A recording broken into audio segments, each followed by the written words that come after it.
L'ONU en action, un programme de la télévision des Nations Unies.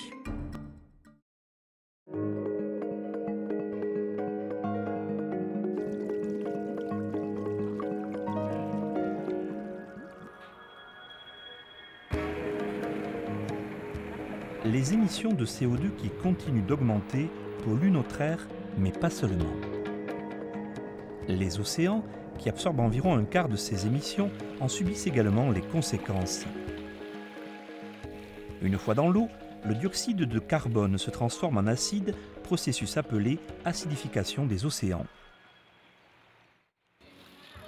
Et cela ne constitue pas qu'une menace pour l'existence de certaines espèces marines, mais aussi pour les communautés dont les revenus dépendent directement de la pêche et des produits de la mer. À l'Agence internationale de l'énergie atomique à Vienne, comme aux laboratoires environnementaux de l'AIEA à Monaco, une équipe de scientifiques se penche sur ce problème et en étudie l'impact, affirme le chef du laboratoire de radioécologie, Michel Warneau. When you increase the acidity, the organism can no longer have access to this carbonate to build their skeleton.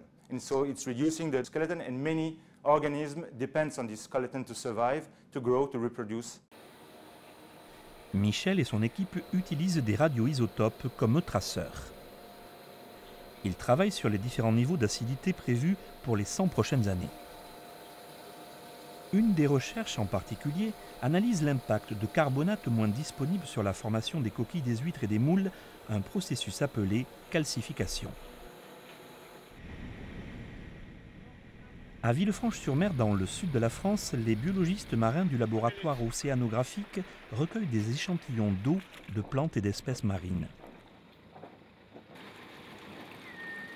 Sous la supervision du professeur Jean-Pierre Gattuso, ce laboratoire a suivi les effets de l'acidité depuis 2006. We are partnering with the IAEA in Monaco and we do joint experiments on various calcifiers, shells, mollusks and corals to understand the effects of ocean acidification. L'AIEA et ses partenaires cherchent à déterminer quelles sont les espèces les plus vulnérables ou résistantes à l'acidification des océans, afin que les pays tirent profit de ces connaissances pour s'adapter aux conditions d'un océan plus acide.